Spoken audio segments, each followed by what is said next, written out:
Welcome again. P&L appropriation बनाकर हम अपने पार्टनर्स का शेयर ऑफ प्रॉफिट्स कैलकुलेट करना सीख चुके हैं। P&L अप्रोप्रिएशन में हमने देखा कि हम कुछ अप्रोप्रिएशंस करते हैं, like interest on partners capital, interest on drawings, partners salary, partners commission, transfer to reserve. ये सब अप्रोप्रिएशन करने के बाद जो प्रॉफिट बचता है वो हम पार्टनर्स में डिस्ट्रीब्यूट कर देते हैं।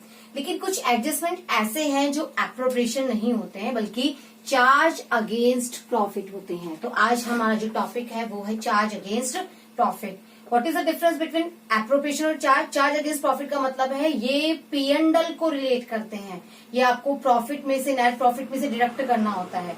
जबकि जो अप्रोप्रिएशन होते हैं वो आप अपने सफिशिएंट प्रॉफिट होने पर या प्रॉफिट होने पर ही करते हैं, बट चार्ज अगेंस्ट प्रॉफिट आपको देना ही पड़ता है।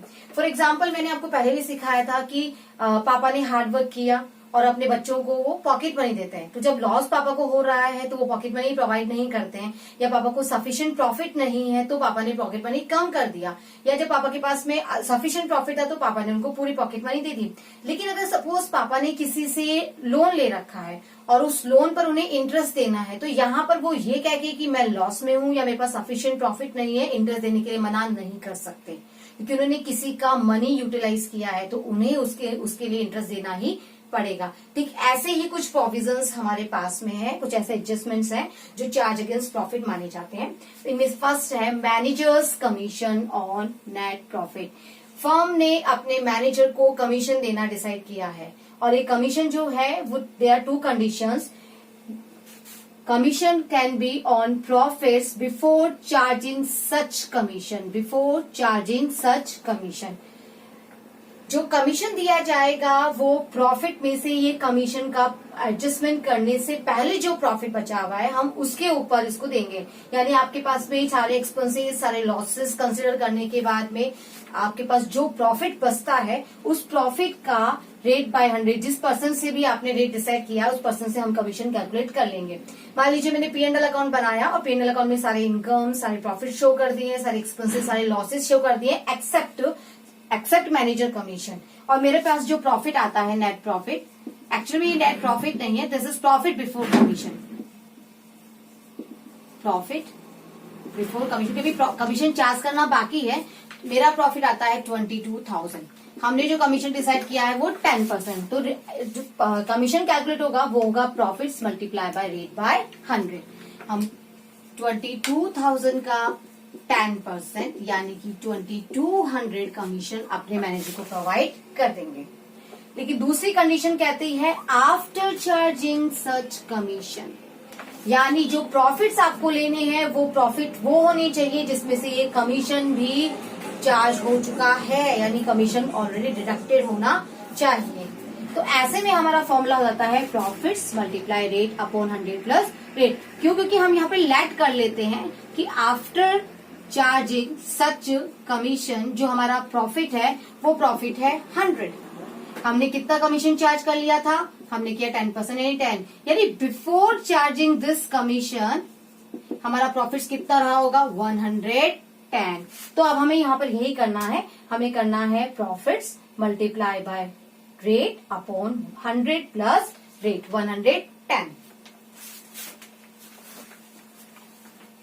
लाइक इसी एग्जाम्पल को लेते हैं, हमारा प्रॉफिट अभी भी है 22,000, पर दिस टाइम हमें लेना है आफ्टर चार्जिंग सच कमीशन। तो मैं लिखूंगी 10 बाय 100 नहीं, 100 प्लस 10 यानी कि 110। तो अब आपका जो प्रॉफिट है वो 2000, सॉरी कमीशन जो है वो 2000 आ रहा है। इसका मतलब आप अपने मैनेजर को फर्स्ट कंडीशन में कमीशन प्रोवाइड करेंगे 2200 और सेकंड कंडीशन में जो कमीशन होगा वो होगा 2000। अभी मैनेजर कमीशन जो है ये फर्म के लिए it is not an appropriation, it is a charge against profit, so it should be debited, it must be debited to P&L account, not P&L appropriation. हम इसे P&L अकाउंट में show करेंगे, P&L appropriation account पे नहीं। यानी अगर आपको firm ने नेट प्रॉफिट प्रोवाइड कर रखा है लेकिन वो बिफोर चार्जिंग कमीशन है, तो आपको पहले उसमें से कमीशन चार्ज कर लेना है, उसके बाद जो प्रॉफिट बचता है वही प्रॉफिट P&L एप्रोप्रिएशन में ट्रांसफर किया जाएगा।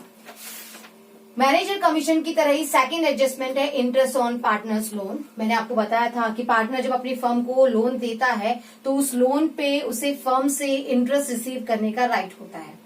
अब ये जो इंटरेस्ट हम पार्टनर को देने वाले हैं ये भी फर्म के लिए चार्ज अगेंस्ट प्रॉफिट है, इट इज नॉट एप्रोप्रिएशन, इसलिए ये भी हमेशा डेबिट किया जाएगा P&L को, यानी इसे हम डिडक्ट करेंगे from our P&L account, not P&L appropriation. ये P&L एप्रोप्रिएशन में नहीं दिखाया जाता है। अगर आपको जो प्रॉफिट प्रोवाइड किया गया है वो बिफोर चार्जिंग इंटरेस्ट है तो पहले आप इसमें से इंटरेस्ट डिडक्ट करेंगे, देन अमाउंट जो होगा वो P&L एप्रोप्रिएशन में ट्रांसफर किया जाएगा। आप चाहें तो इसके लिए P&L अकाउंट बनाकर भी कैलकुलेशन कर सकते हैं या फिर आप P&L एप्रोप्रिएशन में भी इसे डिडक्ट कर सकते हैं। ये मैं आपको अब एग्जाम्पल के थ्रू समझाऊंगी। नेक्स्ट है rent paid to a partner. बिल्कुल इंटरेस्ट ऑन पार्टनर लोन की तरह रेंट भी जो है वो हम पार्टनर को जो रेंट हम दे रहे हैं वो हम एज अ चार्ज लेते हैं, सो ये भी डेबिट किया जाएगा P&L अकाउंट। ये एप्रोप्रिएशन नहीं माना जाएगा। अब इसे हम एक एग्जाम्पल लेकर समझते हैं। सपोज हमें जो प्रॉफिट दिया गया है वो प्रॉफिट P&L ने जो प्रॉफिट शो किया है वो प्रॉफिट है हमारे पास 25,000 का। अब यहां पर हम बट ये जो 25,000 है ये है before charging rent, rent charge करने से पहले, और जो रेंट का अमाउंट है वो है 5,000।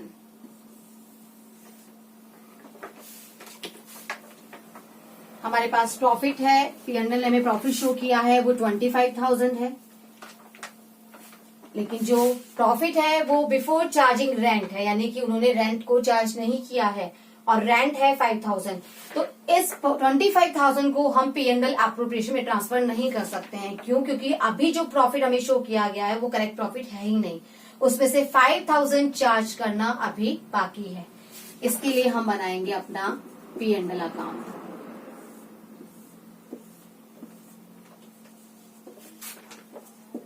हम अपना प्रॉफिट शो कर देंगे बाय प्रॉफिट, ये है 25,000। अभी इसमें से रेंट काटना बाकी था तो हम अपना रेंट डिडक्ट कर लेंगे। तो जो प्रॉफिट P&L एप्रोप्रिएशन में जाने वाला है वो 25,000 नहीं, वो है 20,000। इसी तरीके से मैनेजर कमीशन और इंटरेस्ट ऑन पार्टनर्स लोन की रिगार्डिंग भी एडजस्टमेंट हो सकते हैं। तो ध्यान दीजिएगा, manager commission, rent to a partner, interest on partners loan, ये हमेशा चार्ज अगेंस्ट प्रॉफिट होते हैं। ये हमेशा प्रॉफिट में से डिडक्ट किए हुए होने चाहिए। अगर प्रॉफिट में से डिडक्ट नहीं किए गए हैं तो पहले डिडक्ट किया जाएगा, उसके बाद जो प्रॉफिट बचेगा वो P&L एप्रोप्रिएशन में लेकर जाएंगे। इसे आप चाहें तो इस तरीके से भी कर सकते हैं, हम सीधे ही P&L एप्रोप्रिएशन बना सकते हैं। हम दिखा सकते हैं बाय P&L, लेकिन यहां हम दिखाएंगे 25,000 माइनस 5,000 20,000, यानी जो प्रॉफिट जाएगा वो 20 जाएगा। आप चाहें तो सेपरेट P&L अकाउंट बना के फिर जो अमाउंट आता है वो P&L एप्रोप्रिएशन में ट्रांसफर कर सकते हैं, या फिर आप सीधे P&L एप्रोप्रिएशन में वो अमाउंट डिडक्ट करके और फिर प्रॉफिट को शो कर सकते हैं। उसके बाद आप अपने एप्रोप्रिएशन करेंगे और अपना प्रॉफिट शेयरिंग कैलकुलेट कर लेंगे। तो ये है आपके चार्ज अगेंस्ट प्रॉफिट। तो आपको बहुत कॉशियस रहना है between appropriation and charge. Appropriation जो है वो है पार्टनर की सैलरी, पार्टनर की कैपिटल पर उसका इंटरेस्ट, पार्टनर की ड्राइंग्स पर interest, transfer to reserve, partner को commission.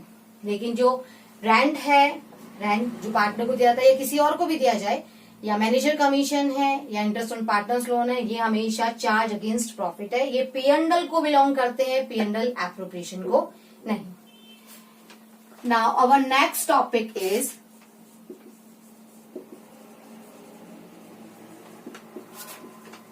adjustment in close accounts। इन्हें हम पास एडजस्टमेंट भी कहते हैं। Adjustment in close accounts. कई बार क्या होता है, हम अपने सारे अकाउंट्स प्रिपेयर कर लेते हैं, बैलेंस शीट प्रिपेयर कर लेते हैं, और after closing all the accounts it is discovered कि we have been omitted some items. हम कुछ चीजों को भूल गए हैं। लाइक हम इंटरेस्ट ऑन कैपिटल चार्ज करना, इंटरेस्ट ऑन कैपिटल प्रोवाइड करना भूल गए, या इंटरेस्ट ऑन ड्राइंग चार्ज करना भूल गए, या पार्टनर की सैलरी कमीशन को चार्ज करना भूल गए, या फिर हमने प्रॉफिट डिस्ट्रीब्यूशन जो किया वो रॉन्ग रेशियो में कर दिया, या फिर हम प्रॉफिट शेयरिंग रेशियो को चेंज कर देना चाहते हैं पहले के किसी टाइम से। पहले जो रेशियो था उस रेशियो को हम 2 ईयर बिफोर जो हमने रेशियो ले रखा था उसे हम आज से ही, उस 2 साल पहले से ही उस आज वाले रेशियो को फॉलो करना चाहते हैं। तो ये कुछ एडजस्टमेंट होते हैं जो हम करना चाहते हैं, बट कब? जब हमने सारे अकाउंट्स प्रिपेयर कर लिए हैं, we have closed our books, अपनी बुक्स को क्लोज करने के बाद अब हम नहीं चाहते हैं कि हम पूरा एडजस्टमेंट्स वापस से करें। तो ऐसे में हम एक एडजस्टमेंट एंट्री पास कर देते हैं in the beginning of next year through the partners capital और करंट अकाउंट। हम अपने पार्टनर्स के कैपिटल या करंट अकाउंट की मदद से एक एडजस्टमेंट एंट्री प्रिपेयर करते हैं, और ये एडजस्टमेंट एंट्री हम नेक्स्ट ईयर के बिगिनिंग में पास करते हैं, क्योंकि जो भी बैलेंस शीट ने इस ईयर एंड पे शो किया है वो नेक्स्ट ईयर की बिगिनिंग में ट्रांसफर किया जाता है। तो इसका जो इम्पैक्ट पड़ा है वो नेक्स्ट ईयर में भी पड़ने वाला है, तो हम नेक्स्ट ईयर के स्टार्टिंग में ही वो एडजस्टमेंट एंट्री करके उस इम्पैक्ट को न्यूट्रलाइज कर सकते हैं। तो ये एडजस्टमेंट कैसे कराएंगे? तो सबसे पहले मैं लेती हूं first adjustment, omission of interest on capital. इसे हम एग्जाम्पल से समझेंगे। लाइक हमारे पास 3 पार्टनर्स हैं ए बी सी। ए का जो कैपिटल है वो है ₹1 लाख, बी का जो कैपिटल है ₹80,000 एंड सी का जो कैपिटल है वो है ₹70,000। यहाँ पर आईओसी जो प्रोवाइड करना था वो था @10% पर एनम। लेकिन after preparing the accounts it was discovered that we have been omitted to charge interest on capital। हम इंटरेस्ट ऑन कैपिटल चार्ज करना ही भूल गए हैं। तो अब इसे हम कैसे न्यूट्रलाइज कर सकते हैं? तो इसके लिए हमें एडजस्टमेंट एंट्री पास करनी है। इसके लिए हम एक एडजस्टमेंट टेबल प्रिपेयर करते हैं, और ये टेबल बहुत इंपॉर्टेंट है। Table showing adjustments. ये टेबल हम किससे से प्रिपेयर करेंगे? हमारे पास पार्टनर है ए बी सी। एक कॉलम हम बनाएंगे अपनी फर्म का। अब इनको हम 2 पार्ट्स में डिवाइड कर देते हैं, डेबिट एंड क्रेडिट।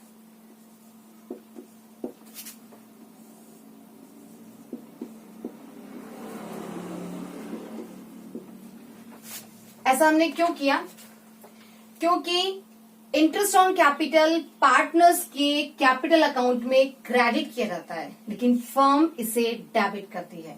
फर्म के लिए ये एक एक्सपेंसेस है, इसलिए फर्म उसे हमेशा डेबिट करती है, लेकिन पार्टनर्स के लिए ये प्रॉफिट है। पार्टनर्स से अपनी कैपिटल को इंक्रीज करते हैं, इसलिए पार्टनर्स हमेशा क्रेडिट करते हैं। अब आपने तो प्रॉफिट डिस्ट्रीब्यूशन कर दिया before charging interest on capital. अब इस जितना इंटरेस्ट आपने चार्ज नहीं किया है उतना प्रॉफिट एक्सेस में पार्टनर्स के पास ऑलरेडी पहुंच चुका है। तो हमें क्या करना है? हमें उस प्रॉफिट का एडजस्टमेंट करना है। अब हम कैसे करेंगे? सबसे पहले हम अपना आईओसी कैलकुलेट कर लेते हैं। 10,000, 8,000 एंड 7,000।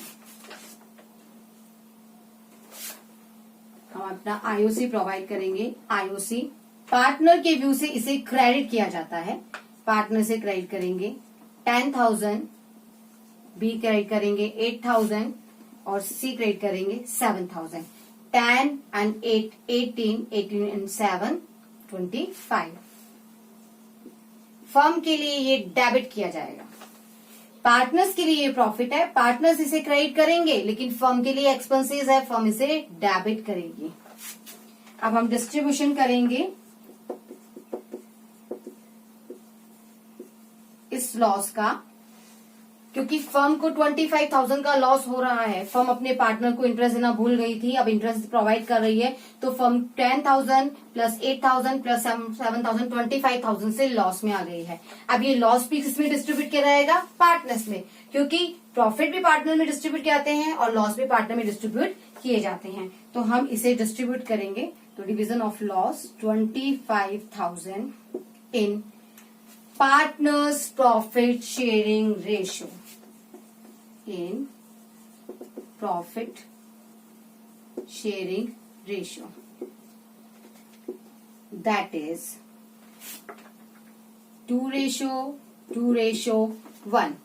पार्टनर का जो प्रॉफिट शेयरिंग रेशियो हम ले रहे हैं वो अब ले रहे हैं 2:1। 2:1 में ये लॉस पार्टनर में ही डिस्ट्रीब्यूट कर दिया जाएगा। जब पार्टनर प्रॉफिट डिस्ट्रीब्यूशन करते हैं तो उनकी कैपिटल क्रेडिट होती है, लेकिन जब पार्टनर लॉस डिस्ट्रीब्यूशन करते हैं तो उनकी कैपिटल को रिड्यूस करता है, यानी कि उनकी कैपिटल डेबिट होती है। तो this amount will be debited to the partners capital account in their profit sharing ratio 2:1। तो इस तरह से हम डेबिट कर देंगे 10,000 to A, 10,000 to B and 5,000 to C. 2 plus 2 plus 1, 25,000 is divided by 5. 2 plus 2 plus 1, 5 multiply by their ratio 10,000, 10,000 and 5,000। इस तरह से फर्म का जो प्रॉफिट लॉस था वो डिस्ट्रीब्यूट होके खत्म हो जाता है। अब हम कंपैरिजन करेंगे। ए को हमने डेबिट किया 10,000 से और क्रेडिट किया 10,000 से, तो यहां पर जो बैलेंस है वो बैलेंस आ रहा है नील। लेकिन बी को हमने डेबिट किया 10,000 से और क्रेडिट किया 8,000 से, तो हमने देखा यहां पर उसका बैलेंस आ रहा है 2,000 डेबिट बैलेंस, क्योंकि इसका डेबिट साइड एक्सीड कर रहा हुआ देन क्रेडिट साइड 2,000 डेबिट। सी को डेबिट किया 5,000 से, क्रेडिट किया 7,000 थे, तो इसका जो बैलेंस आ रहा है वो आ रहा है 2,000 credit balance. Credit side exceed over than debit side by 2,000। तो हमारी जो एंट्री बन रही है वो बन रही है सीज पार्टनर्स कैपिटल को हम क्रेडिट करने वाले हैं और बी पार्टनर कैपिटल को हम डेबिट करने वाले हैं। एंट्री हो जाती है B's capital account debit to C's capital account 2,000। B's capital account debit to C's capital account credit. हमने डेबिट और बी की कैपिटल को डेबिट किया है 2,000 से, तो सी की कैपिटल को क्रेडिट कर दिया हमने 2,000 से। इस तरह से हमने अपने जो हमसे ओमिशन हुआ था उस ओमिशन को हमने करेक्ट कर लिया है। यहाँ पर एक चीज और ध्यान रखिएगा, मैंने अभी यूज किया है कैपिटल अकाउंट, लेकिन अगर सपोज आपको कैपिटल दी जाए फिक्स्ड कैपिटल, अगर आपके पास में फिक्स्ड कैपिटल आ जाए तो यही एंट्री आप पास करेंगे, लेकिन किसके थ्रू? करंट अकाउंट के थ्रू, क्योंकि फिक्स वर्ड कहता है कि जो भी एडजस्टमेंट करने हैं वो अब आप करंट अकाउंट के थ्रू करेंगे, कैपिटल अकाउंट के थ्रू नहीं। इसे ध्यान रखना है, आपको हमेशा फिक्स वर्ड के लिए कॉशियस रहना है। फिक्स वर्ड कहता है कि जो भी एंट्री पास करनी है वो आपको करंट अकाउंट से करनी है। तो मेरी एंट्री रहती है 20 current account debit to C's current account. तो ये है हमारा इंटरेस्ट ऑन कैपिटल का एडजस्टमेंट।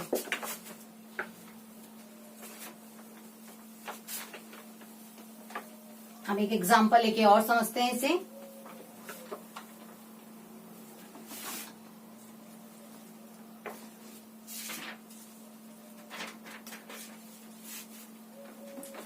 सपोज हमारे पास है ए बी, कैपिटल है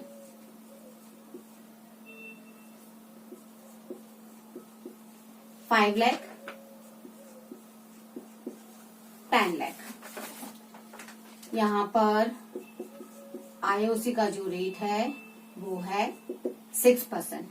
तो 6% की रेट से इसका इंटरेस्ट बनता है 30,000 और इसका इंटरेस्ट बनता है 60,000, पर ये आईओसी हम प्रोवाइड करना ही भूल गए हैं। प्रॉफिट डिस्ट्रीब्यूट हो चुका है but without charging interest on capital. Interest on capital से पहले ही हमने अपना प्रॉफिट डिस्ट्रीब्यूशन कर दिया, तो ऑब्वियसली प्रॉफिट डिस्ट्रीब्यूशन रॉन्ग हो गया है। तो अब इसको हम एडजस्टमेंट एंट्री के थ्रू करेक्ट करेंगे। टेबल बनाएंगे,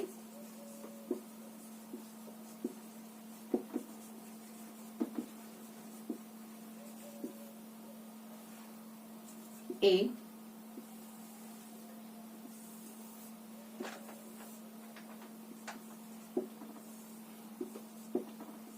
बी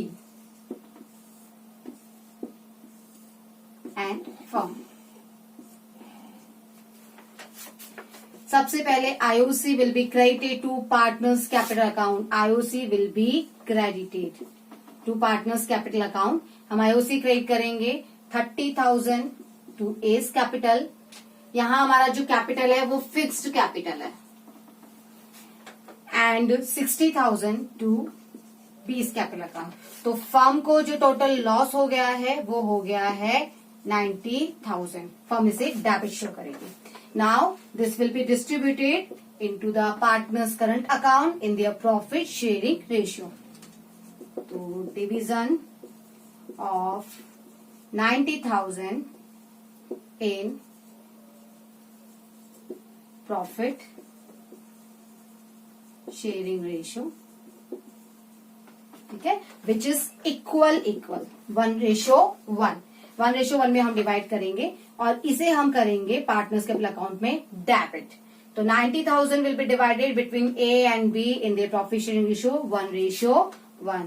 तो share of A will be 45,000 and share of B will be 45,000। तो इस तरह से 90,000 को हमने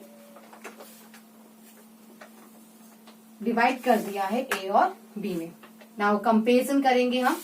ए डेबिट हुए हैं 45 से, जबकि क्रेडिट हुए थे 30,000 से, तो यहां पर 15,000 का डेबिट बैलेंस आ रहा है। बी डेबिट हुए हैं 45,000 से और क्रेडिट हुए थे 60,000 थे, तो यहां पर 15,000 का क्रेडिट बैलेंस आ रहा है। तो हमारी जो एंट्री बनती है वो बनती है इस बार ए डेबिट है, बी क्रेडिट है, और हमारे पास फिक्स्ड वर्ड है, और फिक्स वर्ड कहता है आपकी एंट्री होगी करंट अकाउंट से। As current account debit to बीस करंट अकाउंट। अमाउंट है 15,000। As current account debit